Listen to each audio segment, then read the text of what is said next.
poder metabolizar, pues entonces tienen que hacer un acúmulo y por lo tal a partir de los 5 años tenemos una ganancia excesiva de peso de un 7 a un 8% desde los 5 años de edad. Sabemos que prácticamente en la población mexicana tenemos, en la última encuesta que fue de Ensanud del 2022, tenemos un 18.4% de la población arriba de 20 años con diabetes mellitus, que conocen que son diabéticos.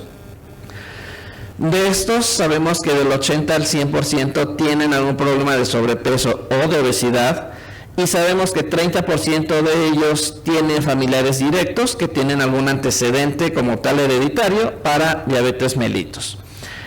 73.5% de los varones y 76.8% de las mujeres en México arriba de 20 años tienen obesidad.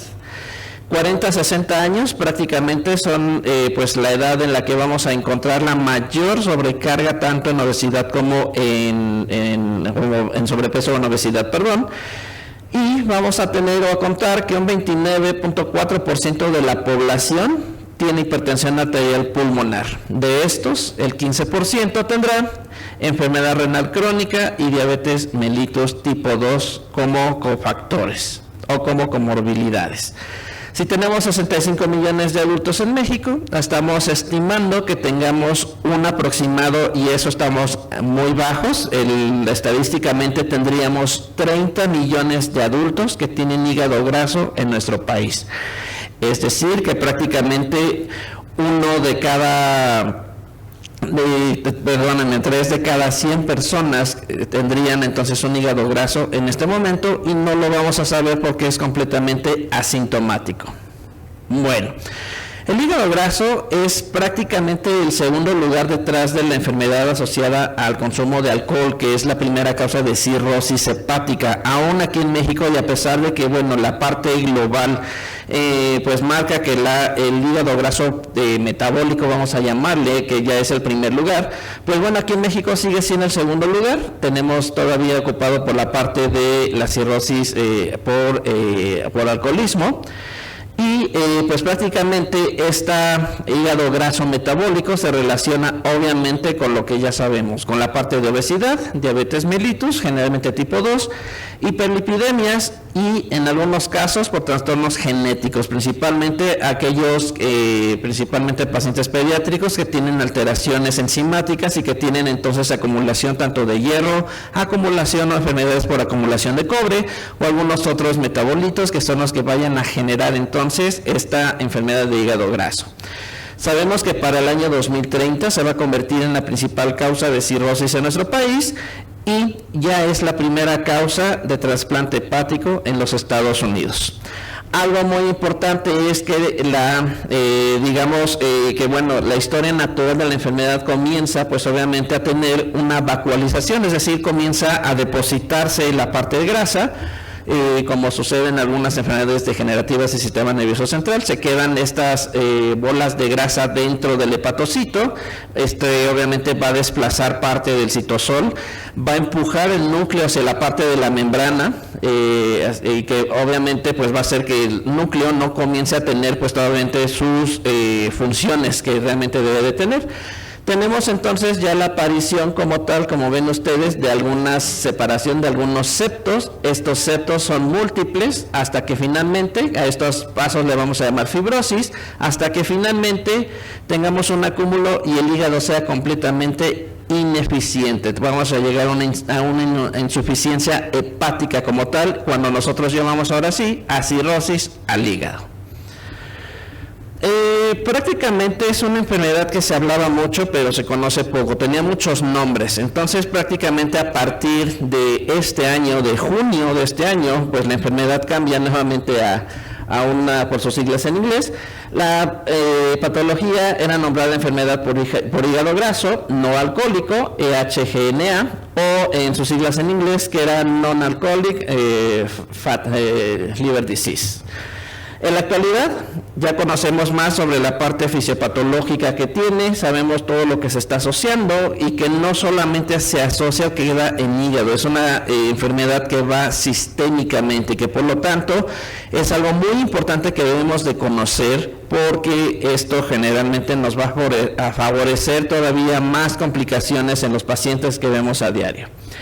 En junio de este año se propuso el nombre de enfermedad por hígado esteatóxico asociada a disfunción metabólica. Sus siglas en inglés es el MASLD, que es prácticamente lo mismo. Es decir, que lo que cambiamos es que en lugar de ser hígado graso no alcohólico, se quita lo de no alcohólico y se queda asociado a disfunción metabólica, es decir, a un síndrome metabólico. Esos son los cambios que tenemos normalmente a partir de junio de este año. Es una disfunción metabólica, como su nombre lo dice. ¿Por qué? Porque constituye un factor de riesgo independiente para el desarrollo. Si no tenía el paciente, el hígado graso favorecerá que el paciente desarrolle diabetes tipo 2, o por lo menos se codifiquen estos genes y entonces aparezca la resistencia a la insulina, sea más fuerte hasta que el paciente tenga entonces ya una diabetes mellitus tipo 2. Obviamente es un factor de riesgo independiente para lo más importante, para el riesgo cardiovascular. Es una enfermedad que va a tener obviamente una implicación a todos los niveles, principalmente a nivel lipídica, lo que entonces generará que tengamos pues una mayor concentración tanto de colesterol LDL, del VLDL, del ILDL y por supuesto de triglicéridos. ¿Y esto qué va a hacer? Favorecer obviamente la aparición de nuevas enfermedades cardiovasculares, desde un infarto al miocardio, cardiopatías isquémicas, tenemos alguna enfermedad cerebrovascular o incluso de una enfermedad arterial periférica. Y si el paciente de por sí ya era diabético, ya era hipertenso, tiene obviamente de lo que estuvimos platicando sobre la enfermedad renal, pues obviamente el hígado graso, al tener estas alteraciones lipídicas, favorecerá también entonces una disminución de la tasa de filtración glomerular, por lo que entonces también será pues prácticamente digamos el switch para encender esta parte de la enfermedad renal crónica. Y si el paciente ya tiene enfermedad renal crónica, pues obviamente será mucho más rápida la progresión.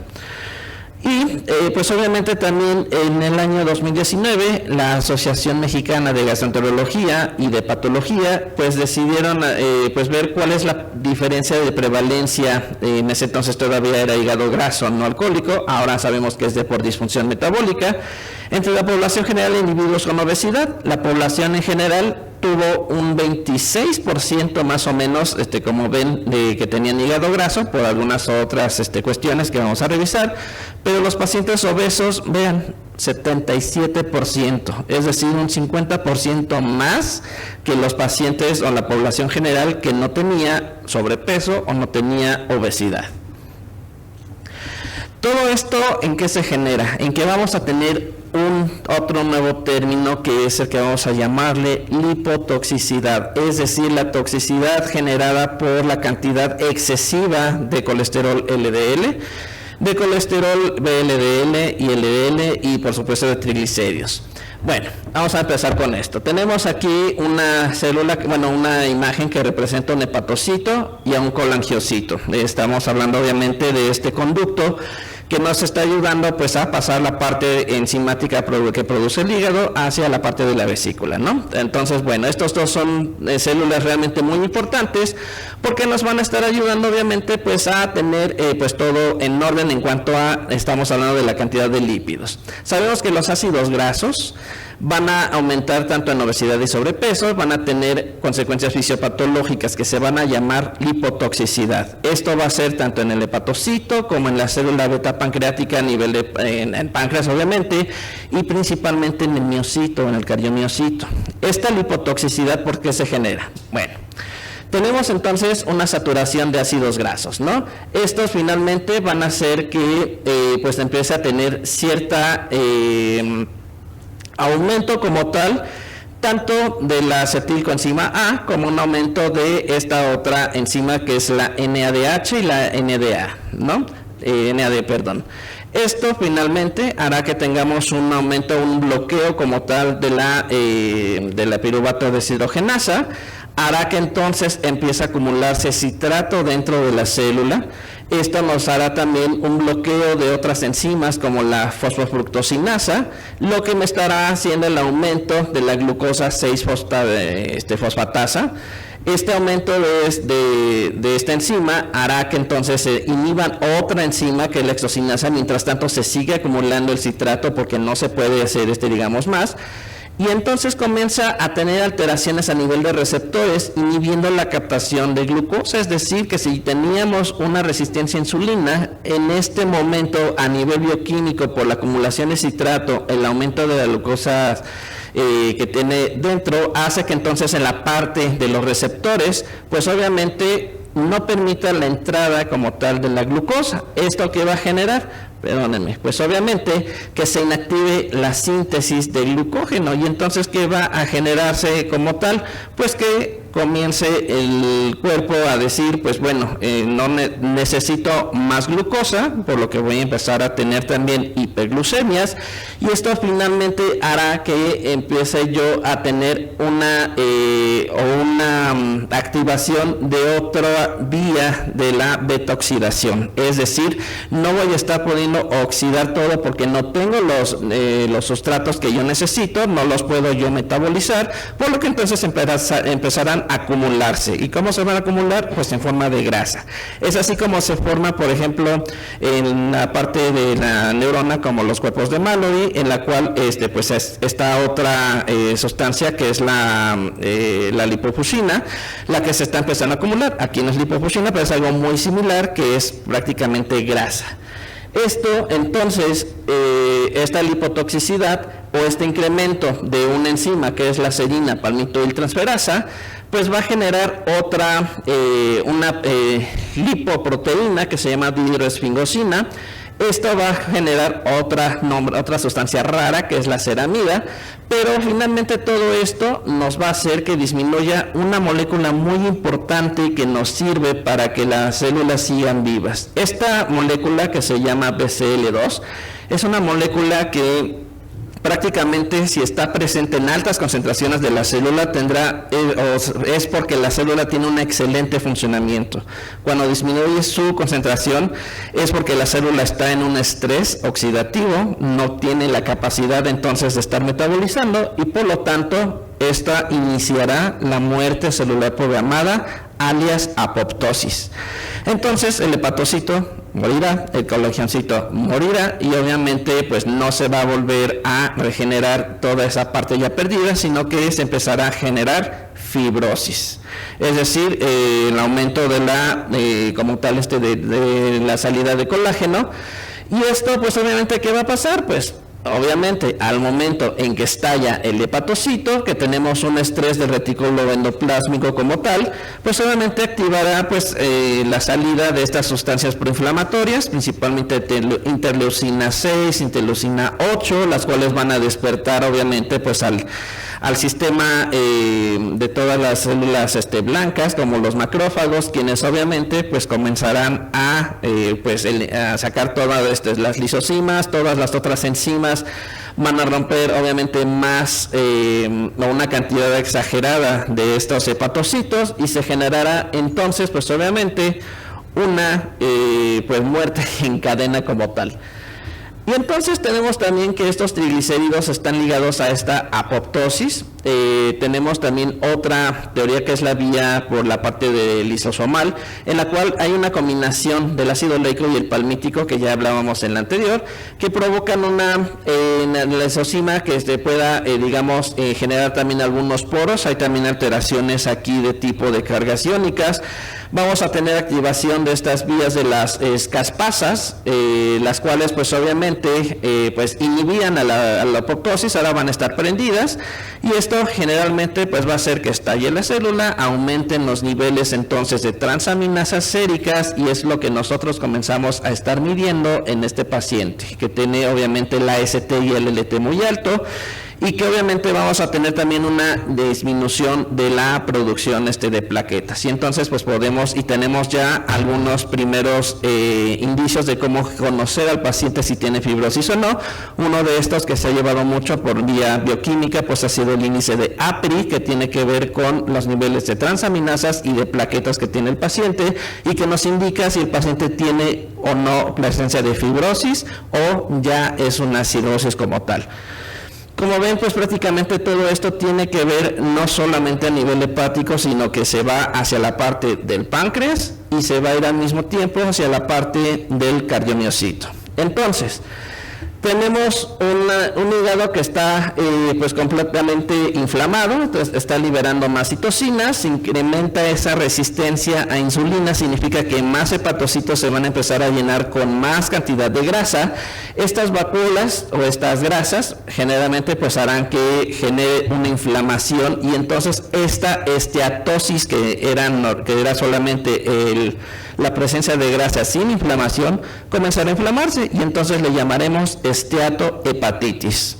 Y esta enfermedad, la esteatohepatitis, incrementará las citocinas inflamatorias, incrementará todavía la resistencia a insulina y esto pues obviamente va a incrementar los ácidos grasos dentro del hepatocito. El hepatocito los tiene guardados pero no se están utilizando, entonces el cuerpo manda la señal de que necesita más y entonces se producirán todavía una mayor cantidad de estas. Teniendo entonces un paciente de un hígado completamente sano, en el que vemos pues toda la parte de los de las zonas que se le llaman la 1, la 2 o la 3, que lo ven la parte de los patólogos, a una zona donde comienza a tenerse ya parte de fibrosis, pero no se han formado septos, no se han formado en conjuntos como los ven aquí, que la parte azul tiene que ver con la parte que ya murieron los hepatocitos, que ya está únicamente la parte de colágena, es decir, fibrosis. Y finalmente cuando llega la etapa de una cirrosis es porque pues queda una cantidad mínima, es decir, el hígado ha perdido prácticamente más del 85% de su capacidad hasta que entonces pues cae en una insuficiencia hepática como tal. Y esto tiene que ver con algo muy importante, siempre nos dicen que nosotros somos lo que comemos y efectivamente esto sucede prácticamente, se ha demostrado que la parte para la síntesis y el uso de colesterol pues tiene que ver pues obviamente con la parte de la alimentación y es cierto, nosotros nos hemos convertido o hemos logrado fenotipicar a la parte de cómo estamos procesando el colesterol en dos fenotipos, el tipo A y el tipo B. Esta es, por ejemplo, una persona que tiene una dieta más o menos mediterránea, tiene una dieta no alta en cosas fritas, fritangas, en vitamina T, ¿no? El tamal, los tacos, etcétera, tortas, que bueno, prácticamente lo que va a hacer en este modelo que es, digamos, como que el ideal, es que pues sí, se empiezan a generar pues estas apolipoproteínas que son, como ustedes saben, pues prácticamente lipoproteínas que están o que tienen o no cierta afección por quedar pegadas o no hacia la parte del subendotelio, la parte endotelial. Entonces pues se generan pocas, las cantidades realmente no son aterogénicas estas apolipoproteínas, pero tienen una parte, digamos, de triglicéridos que representa la parte amarilla y colesterol LDL que prácticamente es como se transporta en el cuerpo. Necesitamos triglicéridos para transportar colesterol y estos los vamos a llamar los kilomicrones y dependiendo del tamaño, pues bueno, sabremos entonces el tipo que tiene la alteración del paciente, ¿no? Estos mismos llegan entonces al hígado hacia algunos receptores. Estos receptores pues obviamente harán que ingresen al hepatocito. El hepatocito pues obviamente volverá a digamos a rehacer todos estos kilomicrones y finalmente pues bueno, se van convirtiendo tanto hacia la parte de colesterol HDL, se convierten a LDL y pues se vuelven a ir otra vez hacia la parte del plasma, ¿no? Tenemos una vía normal y en algunas ocasiones cuando el paciente tenemos enfermedades familiares o genéticas, existen ciertas enzimas en las que pues obviamente pues tenemos una vía interrumpida y se empiezan entonces a generar, pero digamos que esto no es como de lo más grave. Este es el fenotipo que tenemos principalmente los mexicanos, que somos del fenotipo B, que tenemos más del 96% nosotros. Esto prácticamente tiene que ver por la comida rápida, comida frita, en la que pues obviamente tenemos una mayor cantidad de este kilomicrón, pues genera remanentes que van a tener una cantidad exagerada de triglicéridos, los cuales pues obviamente pues el hepatocito se va a ver imposibilitado a poder procesar, van a empezarse entonces a acumularse. ¿Por qué? Porque pues obviamente estos remanentes van a contener una cantidad de apolipoproteínas que no deberían, se deja de generar apolipoproteínas, la C3, se empiezan a generar la tipo B, se empiezan a generar algunas otras que son completamente aterogénicas, es decir, son aquellas que van a llegar a introducirse entre la parte del endotelio vascular, va hacia la parte subendotelial y generará entonces la parte del ateroma, que es lo que nosotros pues obviamente diagnosticamos cuando el paciente se está infartando. Entonces, una enfermedad por hígado graso es obviamente una enfermedad que nos estará generando lipoproteínas aterogénicas, es decir, nos va a alterar todavía más ese ateroma y va a hacer que el paciente se nos esté infartando más veces, ¿no? Entonces, por eso es tan importante que nosotros sepamos que estos remanentes y que tienen este exceso de triglicéridos y que tienen apolipoproteínas que ya no son las mismas que se están necesitando, sino que son completamente pegajosas o aterogénicas, por así lo queremos ver, pues obviamente se irá hacia la parte de la placa del ateroma y esto es lo que nos estará dando. Por eso es que la parte de hígado graso es tan importante y por eso se considera ahora como uno de los principales factores de enfermedad cardiovascular. ¿Cómo vamos a saber? Bueno, al paciente pues obviamente que tiene pues ya un hígado graso, pues no está todo perdido. Sabemos que mientras no tenga inflamación, pues será un paciente que pues obviamente no presente síntomas, no se vaya hacia un aumento del riesgo cardiovascular, pero si tiene inflamación ya estamos ante una esteatohepatitis, es un paciente que se nos va a ir rapidísimo hacia generar una enfermedad cardiovascular, una enfermedad renal crónica o que nos genere algunas otras complicaciones. La importancia de la inflamación es que nos va a aumentar este riesgo de fibrosis. La fibrosis llegará hacia la parte de la cirrosis finalmente. Prácticamente lo único que vamos a sospechar es porque tiene factores de riesgo. Hacemos un laboratorio, un perfil lipídico y vemos que tiene un aumento de triglicéridos y el colesterol puede no estar tan elevado, sí está elevado pero no tanto. Y entonces ocupamos algunas otras pruebas pueden ser séricas, no son tampoco tan económicas, pero bueno, obviamente pues el paciente por lo menos no lo vamos a biopsiar, el paciente por lo menos no va a tener tanta tanta molestia y pues solamente pues con una muestra de sangre basta para que entonces podamos sospechar al paciente, ¿no? Con algunos de otros factores. Y entonces llegamos hacia la parte de evaluar si el paciente presenta o no fibrosis o cirrosis. Hay algunas escalas que principalmente pues se han visto de manera histopatológicas con biopsias del hígado, pues. Una es en la famosa Metavir, que es la que más conocemos, que va a una clasificación del 0 al 4. 0 es que no tiene nada, 1 tiene una fibrosis de primera, el segundo empiezan a generarse septos, en la tercera o el F3 significa que el paciente ya tiene septos bien diferenciados y el F4 es una cirrosis como tal. Y existen otras clasificaciones que tienen que ver con la parte de cómo se nota el hepatocito, si tiene muchas vacuolas, si están todas generalizadas y ya empujó al núcleo, y esta es otra clasificación de Aisha que tiene 6 niveles, ¿no? Y esto también lo podemos ver entonces con algunos score clínicos que tenemos por imágenes, las vamos a ver en un momento. Tenemos estos biomarcadores también o por imagenología. Por ejemplo, el gold estándar para un hígado graso, para que el paciente vea, simplemente es un simple ultrasonido. Si al paciente ustedes le hacen un ultrasonido, el ecosonografista sabrá que, bueno, existen partes induradas y podrá decirnos, puede ser algo así. Si tenemos entonces esta confirmación, nos vamos hacia el siguiente estudio que se llama FibroScan, que es una elastografía.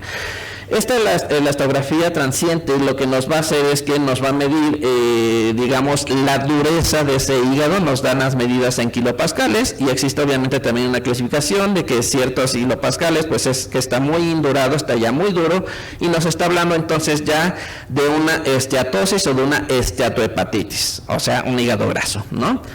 Tenemos algunos otros que son ya por algunas, en algunas imágenes. Ayer nos hablaba el doctor Hernández, que obviamente tenemos ya la parte de la tecnología a nuestro favor, y tenemos ahora la aparición, por ejemplo, de resonancias magnética elastográfica, en la cual, pues, obviamente los valores rojos nos dan los valores de fibrosis, lo que tan duro se encuentra, y la parte azul es obviamente lo que está todavía, digamos, hepatocitos vivos, ¿no? Tenemos también algunos otros estudios de medicina nuclear en el que podemos, pues, ver también la cantidad metabólica que está teniendo como tal el hepatocito. Tenemos la elastografía del FibroScan, es simplemente algo parecido a un simple ultrasonido, sin embargo se utiliza otro transductor. Y lo único que nos da es estos valores, ¿no? Prácticamente si se encuentran a nivel de la parte de 75 kilopascales, es un hígado completamente duro, es ya todo cirrótico, y mientras menos cantidad de kilopascales, pues será obviamente con una fibrosis bastante leve, ¿no? Generalmente está ligado hacia la escala Metavir, que por ejemplo todo lo que esté por abajo de 7 kilopascales pues será prácticamente ausente, o bueno, tiene apenas como que el riesgo de poder producirse, pero si está arriba de 7 ya empezamos a hablar de una fibrosis. Aquí obviamente esto no puede sustituir la parte de la biopsia, porque la biopsia pues podríamos ver generalmente en dónde se encuentra el daño. Sin embargo, con la biopsia es algo difícil, porque ahí puede ser una zona exclusiva en el hígado donde está, para que nosotros podamos encontrarla, y pues picamos otro lado de la biopsia, pues ya no tuvimos el diagnóstico, ¿no? Entonces se hacen las dos al mismo tiempo. Donde estoy viendo que existe más induración, pues es donde hago la punción para hacer esta biopsia. Y pues tenemos entonces una clasificación. Tenemos el grado 1 cuando encontramos pues prácticamente estas induraciones hasta un 30%, un grado 2 cuando llegan al 60%, como ven esta zona completamente blanca, y llegamos a un grado severo cuando pues ya ni se ve, ¿no? El hígado ya está completamente duro. Entonces aquí estamos ante un paciente que ya tiene una cirrosis como tal. Y así es como veríamos a un hígado normal y como veríamos a un hígado graso. ¿Por qué? Porque está lleno de grasa, porque aquí ya se está perdiendo pues prácticamente toda la parte, y la parte muy importante que existe una reducción del órgano es porque existe este concepto de nodulización, se comienzan a generar nódulos. Esto hará que entonces el propio órgano comience a hacerse más pequeño. ¿Por qué se requiere este diagnóstico de estratificación? Pues porque obviamente tenemos que identificar a los individuos que tienen esta enfermedad del hígado por disfunción metabólica, para intentar o frenar el desarrollo de la cirrosis. Necesitamos identificar a los individuos que han progresado a fibrosis antes de una cirrosis, para prevenir entonces las complicaciones de una cirrosis. Como saben ustedes, un paciente que tiene insuficiencia hepática es un paciente que pues no puede tomar absolutamente nada, que vamos a empezar a tener incluso pues algunas neurotoxicidades, y que pues obviamente tenemos que llegar hacia evitar estas cuestiones. Y entonces pues sabemos que la asociación de diabetes mellitus y la esteatosis pues se ha visto pues obviamente en algunos estudios, por ejemplo en que fue el estudio de Rotterdam, con 3.041 pacientes de más de 45 años, en promedio de 66, era una persona no obesa, era una persona completamente normal, hasta flaca. Sin embargo, tenía una alteración del fenotipo de la síntesis del colesterol del LDL. Eran pacientes delgados. Algunos tenían diabetes mellitus, que no tenían esteatosis, algunos tenían esteatosis sin que tuvieran diabetes mellitus, y tenían las dos. Entonces en ellos se les realizó un ultrasonido abdominal, se les hizo pues obviamente el FibroScan arriba de 8, que fueron los criterios de inclusión para definir la fibrosis, un F2.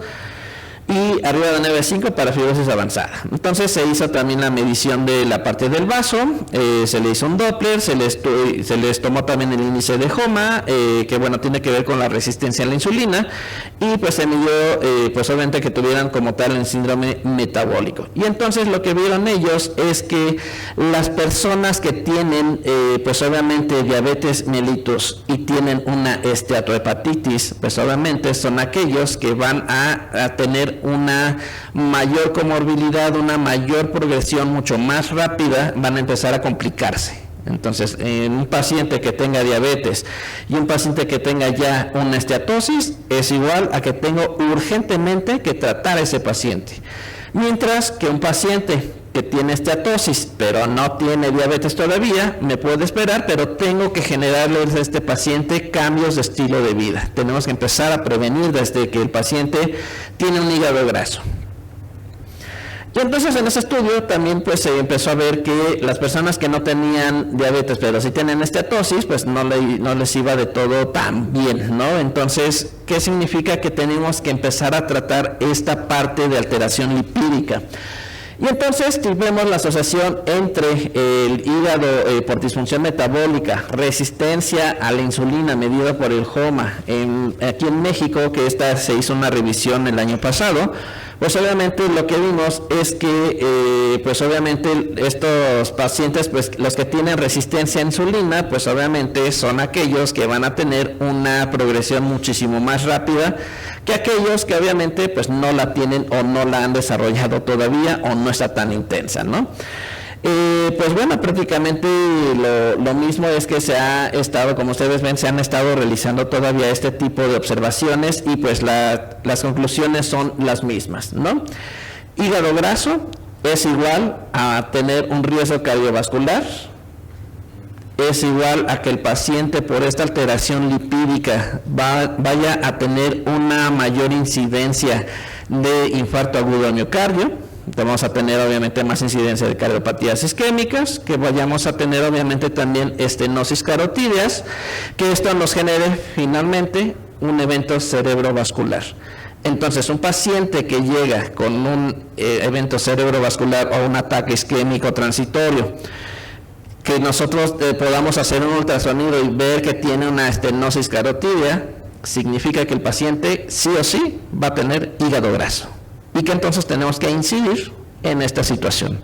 Y si el paciente tuvo un infarto, no solamente me tengo que enfocar en si tiene colesterol alto, tengo que ver también si tiene hígado graso. Y entonces los principales factores de riesgo cardiovasculares, pues obviamente pues tienen que ver con si el paciente es diabético, si existe una pues alta cantidad de colesterol LDL o VLDL. Vamos a ver que como existe una resistencia a la insulina, vamos a tener pues obviamente una sobreproducción hepática, vamos a tener una gluconeogénesis de novo, vamos a tener el aumento de citocinas inflamatorias como un círculo vicioso, aumento de la proteína C reactiva, y vamos a comenzar también a tener factores en las alteraciones en los factores de coagulación. ¿Por qué? Porque son producidas por hepatocitos.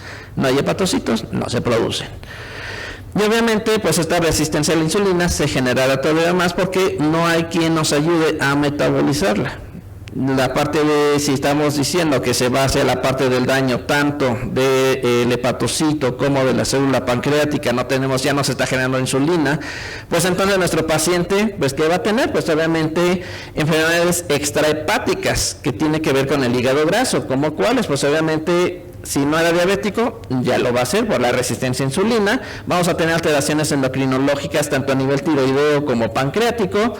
Alteraciones, bueno, ya las vimos en la parte cardiovascular, con la presencia obviamente de más dislipidemia, de cardiopatía isquémica. Vamos a tener, por supuesto, algunas alteraciones como la famosa pues apnea del sueño.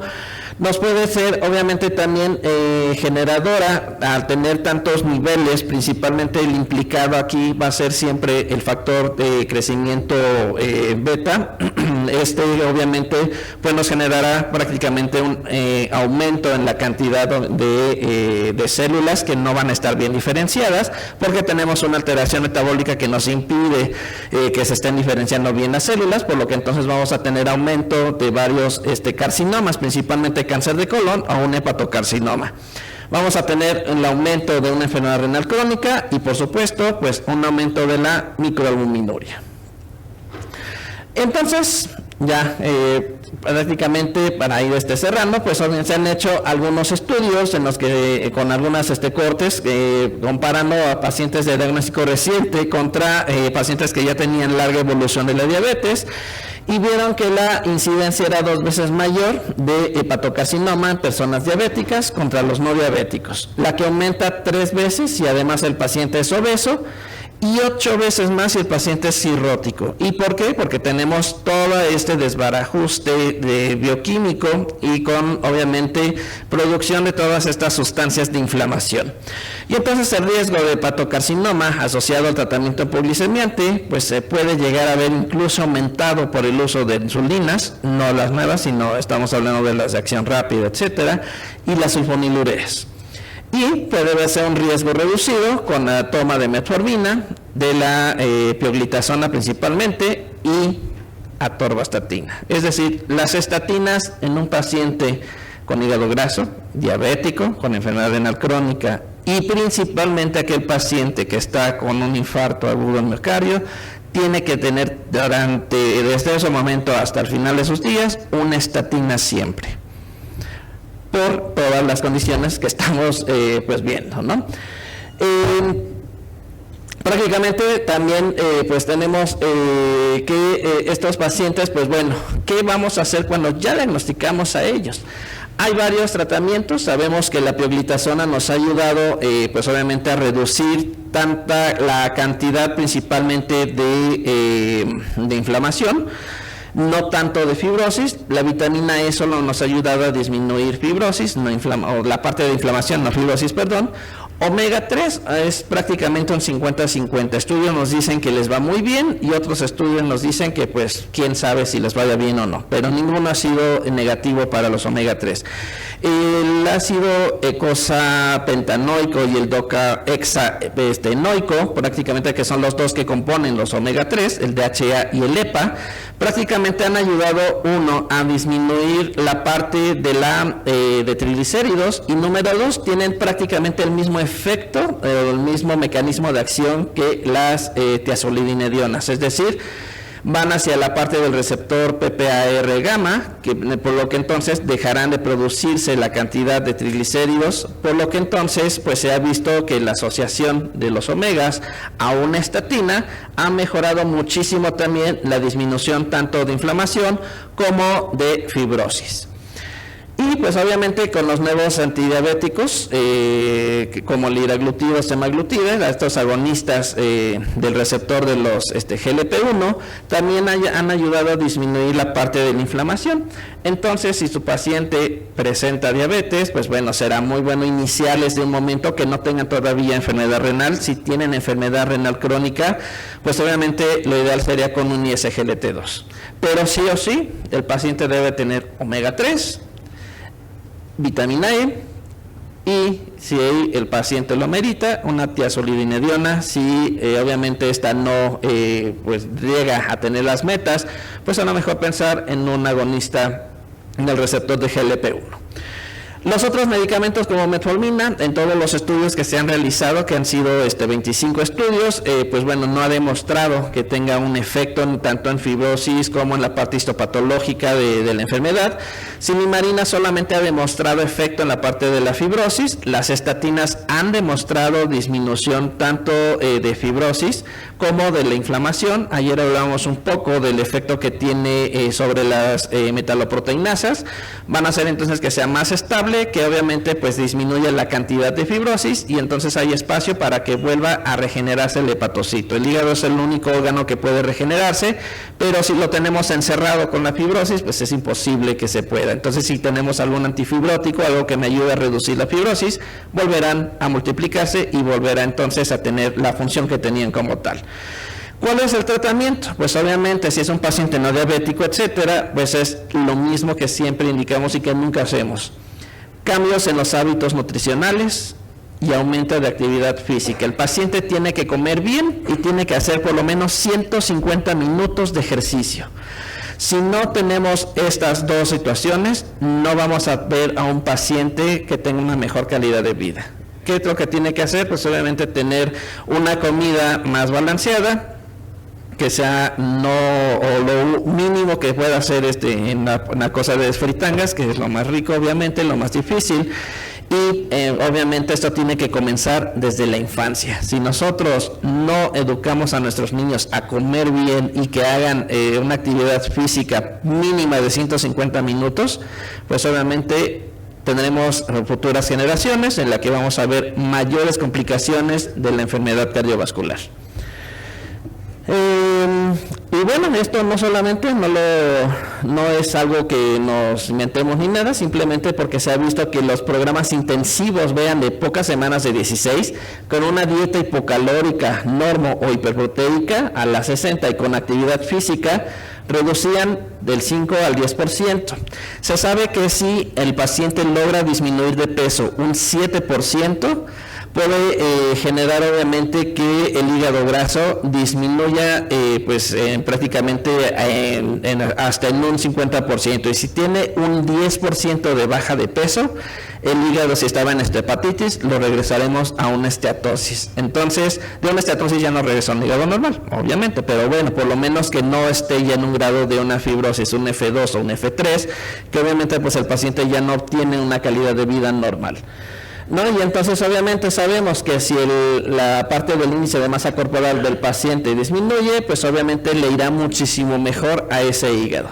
No existen medicamentos que ayuden hacia un hígado graso, lo único que tenemos al momento son lo que deberíamos estar cumpliendo: una dieta balanceada, que tenga obviamente actividad física, y si el paciente ya es diabético, que tenga una buena adherencia pues a su tratamiento, principalmente que sea, si no con una tiazolidinidad como pioglitazona, por lo menos sí con un agonista de los receptores GLP-1 o un ISGLT2, pero sí o sí el paciente siempre tiene que estar con estatina y con como tal los omega 3, que prácticamente sería será la principal causa de cirrosis para el 2030, y pues obviamente si no los cuidamos tendremos mayor infarto, tendremos mayor enfermedad cardiovascular,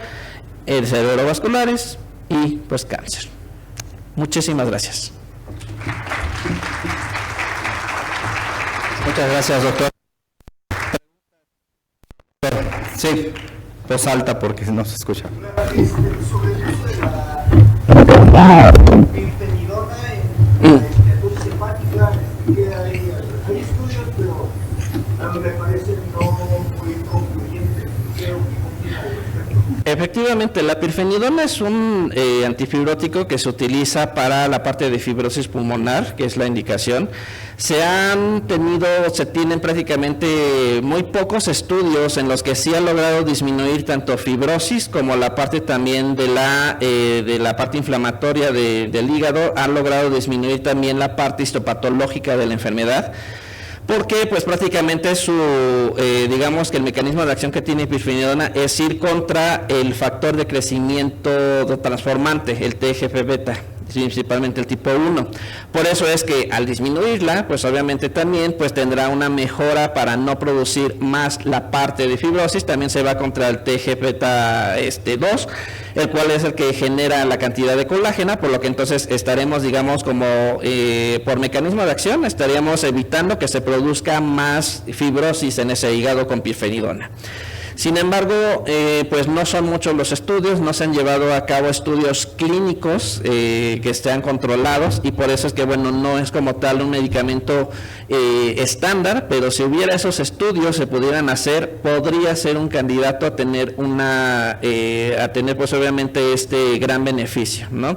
Pirfenidona es un muy buen medicamento que al ir contra este factor hemos visto que puede mejorar incluso también la parte de la enfermedad renal crónica, podría mejorar encontrar pues muchas otras causas, incluso fibrosis en la parte del corazón, que también por ahí se hizo un estudio con 25 involucrados, en los cuales pues también se vio que disminuía esa parte de la fibrosis. Entonces sí puede ser, sin embargo no tenemos la evidencia y no tenemos obviamente pues un estudio clínico aleatorizado, controlado, que nos diga y nos dé la razón para poderlo tener como un tratamiento como tal. ¿Alguna pregunta, doctora Juanita? Doctor, se ha visto que los alimentos nutricionales como el lácteo son candidatos a producir también hígado graso. ¿Qué sabe acerca de eso? Y otra cosa es, los niños también han aumentado mucho la incidencia de hígado graso. Claro. Ahí en este caso, ¿qué se podría hacer? Vamos a ir al revés. Primero le contesto la segunda, que es la más fácil. Prácticamente los niños que tienen ya hígado graso, como les decía, que prácticamente a partir entre el 2006 y 2022 en las encuestas de Ensanud, se vio que existe una alza de la obesidad o no en menores en pacientes pediátricos, pues, que prácticamente se ha visto una alza prácticamente del 22%. Es algo alarmante que prácticamente pues en un periodo menor de 20 años se suba tanto, ¿no? Esto quiere decir que los niños están comiendo muchos productos ultraprocesados, están comiendo demasiadas azúcares, mucho refresco, los niños no están haciendo actividad física, están sentados en casa jugando videojuegos.